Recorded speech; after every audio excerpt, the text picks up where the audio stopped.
Bullseye with Jesse Thorn is a production of MaximumFun.org and is distributed by NPR.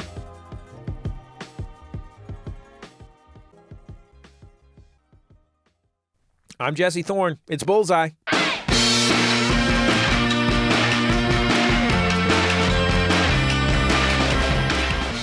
It's Bullseye. I'm Jesse Thorn.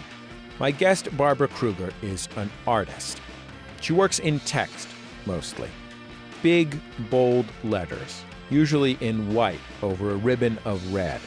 The text is often superimposed over black and white photos, pictures that look like they could have come from mid-century advertisements. The messages say stuff like, "Your body is a battleground," or "We don't need another hero," or "Don't be a jerk." If that doesn't ring a bell yet, you can find thousands of samples of her work on the internet. Maybe the fonts and colors remind you of something. The Supreme logo, that Instagram filter, it all started with Barbara Kruger. But have you seen Kruger's art in person? She does a lot of installation work these days. That's a fancy way of saying that her work just kind of consumes entire rooms. Huge rooms, giant walls, big block letters taking up every inch of every flat surface you can see.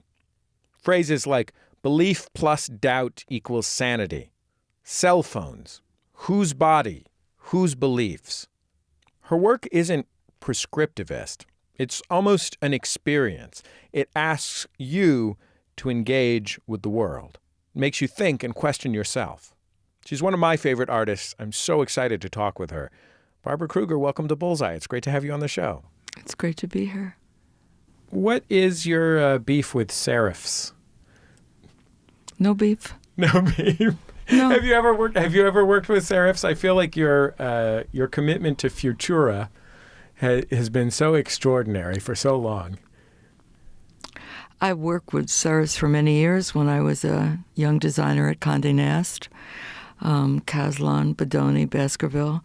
But actually, I've been using mostly for my installations Helvetica Ultra Compressed for the past few years. I still dip into Futura. Futura, I think that's the typeface in our logo. I think we put that in Futura. Yeah, it's pretty universal. Is that what you wanted out of it, that kind of universality? No, I just, I got my training as an editorial designer. And when magazines were still sort of sentient or available, and if you didn't get people to look at the page, you were fired. Not literally, but. And I found that the sans serif just cuts through the grease. And also, I spent my young years in New York, and the tabloids were an important visual force, and you had sans serif addressing you in that. And I sort of just like the clarity, the reach out and touch someone-ness of it. You had only gone to art school for a little while before you started working. Why did you leave art school? Well, my family didn't have a pot to in, and we just didn't have very much money. And I got a scholarship or two, but it really couldn't sustain it. And after my first year and a half at Parsons, after Syracuse, I just felt like I think I was almost 19. It was sort of time to get a job and support myself. What led you to want to go to art school? You went to regular college for a brief. I went to Syracuse for a year. I felt like a Martian. Why did you feel like a Martian? Class issues. I didn't belong there in many ways. I went there because I had heard it had a good art department. I didn't think I was going to be an artist, but I was always looking at fashion illustration, and I started out actually doing small fashion illustrations for 17 and Mademoiselle, and wasn't trained as a designer either. And I'm kind of an autodidact in just about all, actually. Did you have the idea when you got to art school that you were going to be a fine artist, or were you still focused on the idea that this was, like a trade? The fine artist thing was totally intimidating to me. When I was young, the art world one version of it, the main version of it, was 12 white guys in Lower Manhattan. So there was really no way I could see myself clear through that. After about a year and a half, I left Parsons and I got a job first as a billing clerk, and then a few months later, I got hired at Condé Nast as a low-level called back of the book designer. What was your job? I laid out what was called the back of the book. They weren't big editorial spreads. They were turns, they were called. They were narrow columns, which you laid out the type and fit the photo in, or I did an illustration. And after a while, I got promoted to doing main spreads and work with some photographers. What was the physical process of doing that? I mean, I ask that as somebody who's been desktop publishing since I was 6 and I got Broderbund print shop or something, you know what I mean? Yeah. What were you doing to lay out those jump pages at the back of the magazine or whatever it was? Paste up. It was old-fashioned paste and sort of dummy type. And I would set the type both for back of the book and later when I became the main book designer. It was dummy type, and basically the copywriters would write to the amount of text that you had allotted them. And it was interesting because my job as a designer slowly morphed incrementally into my work as an artist. It's wild to me to think that the process went design first, text second. I remember from the brief time that I worked at a college newspaper, I remember the inverted pyramid, that you're supposed to always put the least important stuff last, and that's because they might need to lop it off for space. But the idea that the magazine is first an aesthetic object that is then filled with textual information to the specifications of the aesthetics is wild. Yeah, well, it was a catalog for color advertising. That's the revenue stream for what is now an almost archaic practice. I say with some degree of sadness to a degree. It's not like I look at women's magazines. I don't really. But nevertheless, being part of that was interesting to me and informed my work, both on a visual level, on a level of class. It was an anthropology for me to enter into this world that I felt so marginal in to begin with. What did you learn about aesthetics from working in in an environment that has such kind of concrete goals? Boost ad pages, boost circulation. I think in the art department, we were mainly concerned with making the most visually effective, seductive, and satisfying to us article as possible. So we didn't feel sort of the hard sell drivenness of that, which was nice. So what changed? What led you to give yourself permission to explore making artwork, for the sake of making artwork, whatever defines fine art? You're an art professor. I don't even know the fine art, whatever labels, whatever categories. The thing was that you were unable to do before, that because you felt like you weren't included in it. It was not a possibility. Because all of us are in some ways products of the culture that constructs and contains us. And there were changes that were reflected in our everyday lives, in the so-called media, in how the world was working on a social and material level. And slowly but surely, the ability to want to objectify experience, to visualize, textualize, musicalize your experience of the world really seemed to be coming available to more and more people. And that's why I felt, along with a number of my colleagues, that we could call ourselves artists, which was something that was not always easy or available. What were the exact material conditions? What were you making your early pieces out of, and how were you making them? Well, they were paste-ups, which of course came straight from my experience at magazines. And they were about 8 by 10, 9 by 12. And then I would blow them up. And in like a regular photography lab? Yeah. High Photo, 52nd Street. East 52nd, no longer there, obviously. And yeah, that's what I did. And of course, as technology changed, I started working digitally. And that had its huge advantages and some disadvantages too, but huge advantages, much less expensive. What was the first thing that you made in that style that you felt like, oh, this is like getting where I want it to get? Like, this is having an effect on people. People are responding to this. I had my first, well, I had shown at alternative spaces in New York, Franklin Furnace, the Kitchen. I had curated a show at the Kitchen called Pictures and Promises, which was a display of artists' work who dealt with images and text, both in their own work and how it connected to more commercial advertising structures. But I think the first time I had shown work with both image and text was at PS1 in New York. And then my first gallery show of that work was here with Larry Gagosian in 1981. And I think I had 2 shows with Larry out here. And then showed them in New York.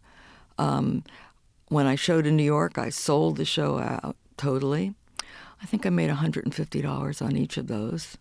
You know, you sort of had to split the cost of everything, and I paid for the frames and the prints. This was a long time ago. But I had no complaints because none of us thought we would ever sell work. And we became part of a conversation with certain critics. And, you know, the art world is a very, like any other subculture, a complicated anthropology. And I think that the reason why you and I are talking here today is always weird and dicey confluence of, you know, historical circumstances and sometimes hard work, insistence, and fortuitous social relations. Where do the pictures in your work come from? Well, initially, you know, everyone thought they were really old, but, you know, when you convert stuff to black and white, they always look old. Originally, I would sort of cruise, you know, magazines and almanacs and old books and newer books. And, of course, now that kind of sampling is everywhere, of course, there are duels and contestations around issues of so-called intellectual property, which in so many cases is just a euphemism for corporate control. It's not like I'm against all kinds of copyright. I'm not, but I do believe in a kind of Creative Commons notion. I'm not that proprietary about stuff because the way images travel and words and ideas and sounds travel in culture has been accelerated so through our online lives. You'll hear the rest of my conversation with Barbara Kruger after a short break. Stay with us. Still to come, on top of being a super famous artist, she is also a professor at UCLA. She'll tell me why she finds it to be such a rewarding job. It's Bullseye from MaximumFun.org and NPR. This message comes from NPR's sponsor, REI. REI believes that a life outdoors is a life well lived, and they have for 80 years. So check out their podcast, Wild Ideas Worth Living, for inspiring stories of people and taking the road less traveled. Hear from explorers, athletes, authors, and experts in the field. Follow how they're taking wild ideas and making them a reality every day. Find it on Apple Podcasts, Spotify, Stitcher, or wherever you listen to podcasts. Castlemont High is different from a lot of other high schools. This student, he got shot 4 times. I was just standing outside and heck of bullets. He held the gun up to my head. I'm Sam Sanders. 1 year after Parkland, we talk to kids who face gun violence every single day. Listen on It's Been a Minute from NPR. Is there a dog in a car at a bar on the street? I'm Allegra Ringo, a small dog owner. My dog Pistachio howls when she's excited. And I'm Renee Colvert, a big dog owner. My dog Tugboat tips over when he's sleepy. And we co-host a podcast called Can I Pet Your Dog that airs every Tuesday. We bring you all things dog. Yes, dog news, dog tech, dogs we met this week. We also have pretty famous guests on, but Legs, we're not going to let them talk about their projects. No. Just want to hear about those dogs. We don't want to hear about your stuff, only your dogs. So join us every Tuesday on Max Fun. I'm Jesse Thorn. You're listening to Bullseye. I'm talking with Barbara Kruger. She's an artist whose work shows in museums all around the world. So I once went to this radio workshop at a radio conference with this woman who was a very accomplished radio consultant. And one of her big jobs was working for the ABC in Australia, the Australian Broadcasting Corporation. And she had, I think they have a hybrid commercial public system there, sort of like here. And she had boosted the ABC News ratings like 25% a year or something like that. And she had done it, essentially she had one insight, at least in this thing, which was write everything in the second person. Everything you do should be a direct address to the listener that is framed in the context of the listener, right? Like morning television is, you know, you could make these brownies in this amount of time, or what do the new tax rules mean for you, or whatever, right? And there was this part of me that was very resistant to the idea that one cool trick could revolutionize my profession. You know what I mean? Like, I'm very hostile to one cool trick. On the other hand, as I was watching this, I was like, geez, yeah, this probably works. This probably has a huge impact on the way that the information, even just in a news context, is received and the way people relate to it. Like, this is a big deal. And your work is often directly addresses the person who is consuming it, whether through the use of the second person or by kind of implicating or including them in the group that the piece is talking about, that kind of thing. Was that always the case? Well, it's especially true in my video work, where people are speaking directly at the viewer or directly at each other, and you're in the middle of that. You know, it's always been something that I've used. But again, it's something that comes out of magazine work. You're addressing a reader, but also if you grew up with television, which the news was direct address, or certainly online life and YouTube or whatever, you are addressing the camera. Many people are. And now with Instagram and selfie culture, it's so much about that, so much of a sort of collision between narcissism and voyeurism, you know. But I like to engage those sort of pronoun shifts. And, I mean, am I moving too much? No, not at all. Not in the slightest. You have no reason to feel self-conscious. Okay. All right, I'm thinking of the sound. You're doing a great job, much better than I. I will not be listening to this. I mean, the sound of my own voice. This is like, anyway, okay. So what do you like about directing the work so straight at the audience or roping the audience in so directly? You know, I can't even say I like it, you know. It's just a way of making meaning, you know, and sometimes it works better than others. I see all my work as a series of attempts, and, you know, some people like it, some people don't. You know, you can't be everyone's image of perfection. I'm just trying to do the strongest, most powerful work that I can. Do you think about how the work will be received by people who are looking at it when you are creating it? Or even how you would like for it to be received? I think about the meanings it possibly might be making. I try to be vigilant about that. But, you know, you can't know it all, you know, and you can't put yourself in the subject position of everyone who looks at your work. I try to be aware of that. And of course, it's better to be recognized and appreciated than demonized. But, I've always said that no work of art, no book, no piece of music, no building is as brilliant and major and extraordinary or as damaged and minor and failed as it's written to be. So much judgment is based on these extremities of hyperbole. And there's a lot of praise that I might dismiss because I never make those claims for my work. And a lot of reckonings and negativity that I feel sometimes might be right and sometimes are just part of a kind of pathology of envy. I feel like you must be in part trying to change the world in some way, right? Oh, God, I would never make those claims. Absolutely not. So, one of your most famous pieces is a woman's face in split down the middle, top to bottom, and it's in negative on one side and positive on the other side, and it says, "Your body is a battleground." And this was originally a poster that you made for a march in the late 1980s, March on Washington. 1989, yeah. In the late 1980s.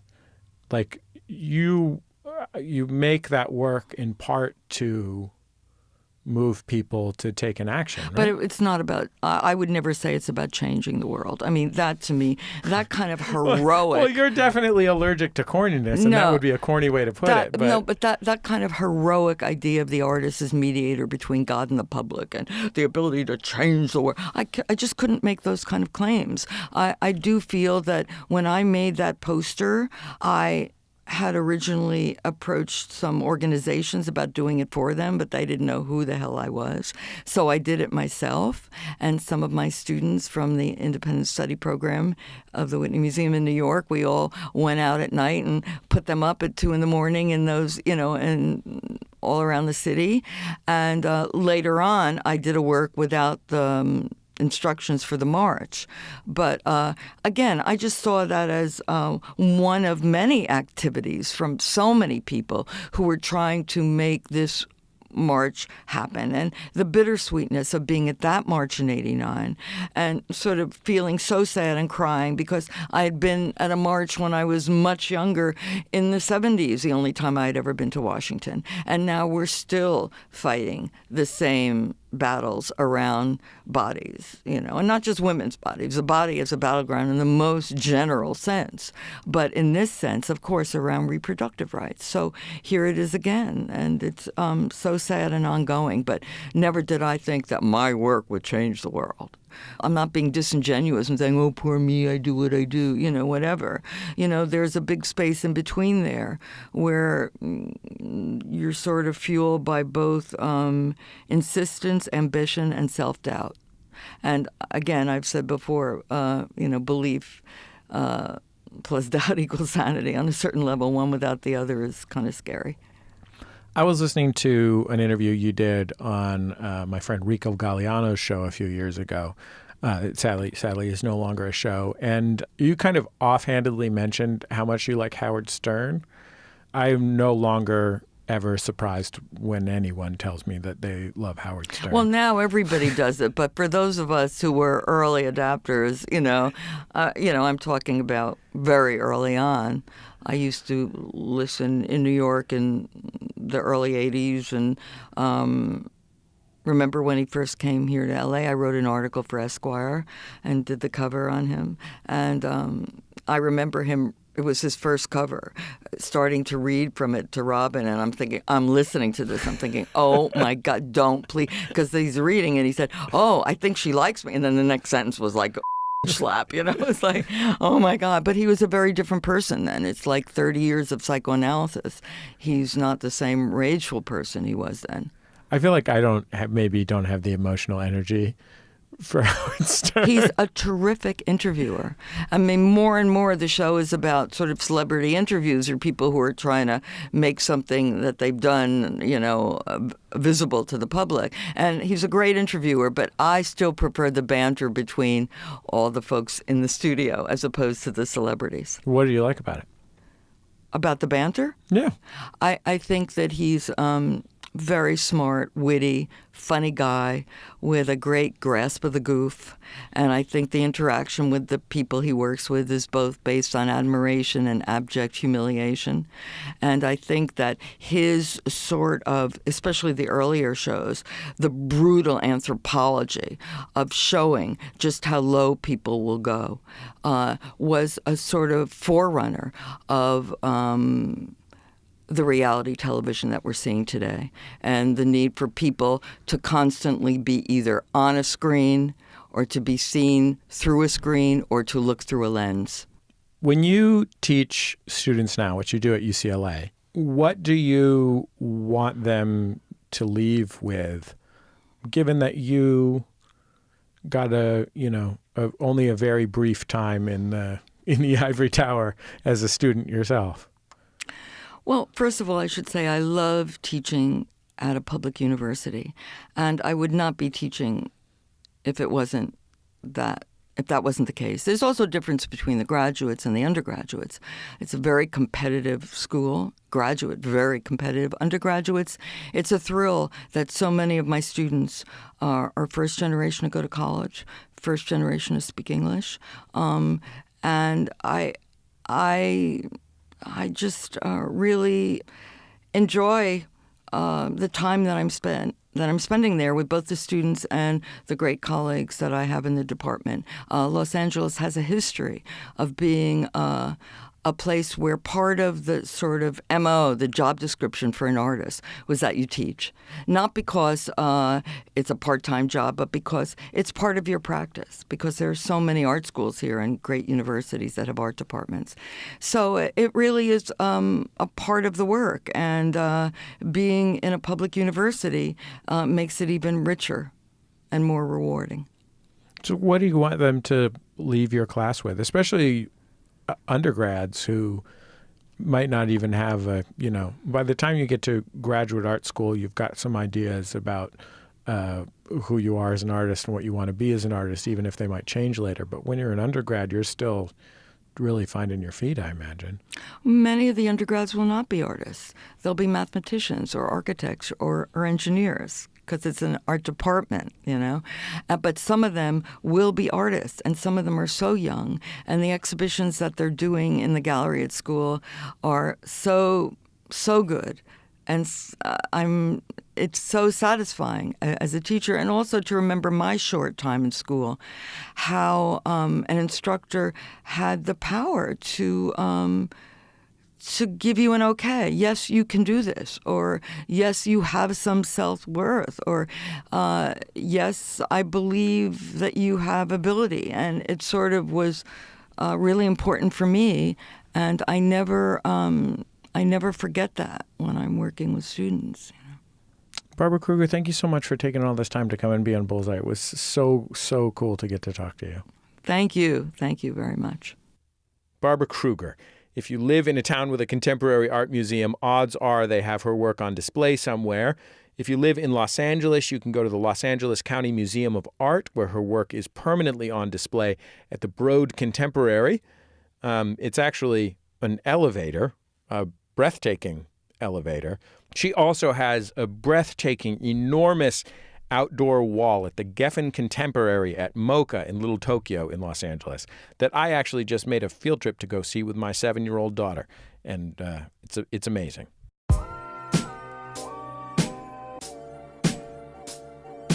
We've come to the end of another episode of Bullseye.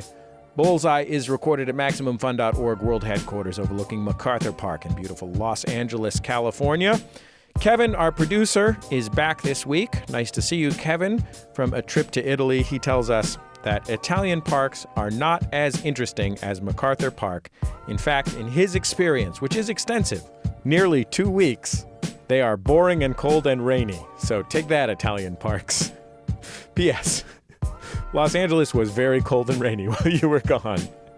The show is produced by Speaking Into Microphones. Our producer is Kevin Ferguson. Jesus Ambrosio is our associate producer. We have help from Casey O'Brien here in the office. Our thanks to Raghu Manavalan for helping while Kevin was gone. Raghu did a great job. Our production fellow is Shayna Deloria. Special thanks to the folks at the Museum of Contemporary Art in Los Angeles for putting us in touch with Barbara Kruger. Our interstitial music comes from Dan Wally, a.k.a. DJ W. Thanks as always to Dan for sharing it. Our theme song comes from the Go team. Thanks to them for letting us use it. And did you know we've been making this show for more than 15 years? All of our past interviews, or pretty much all of our past interviews, are available for free on the internet on our website at MaximumFun.org.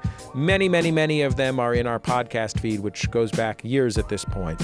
You can also find us on Facebook, Twitter, and YouTube. We post our interviews at YouTube as well, so it's an easy way to find and share them. If you like, just search for Bullseye with Jesse Thorn. I guess that's about it. Just remember, all great radio hosts have a signature sign-off. Bullseye with Jesse Thorn is a production of MaximumFun.org and is distributed by NPR.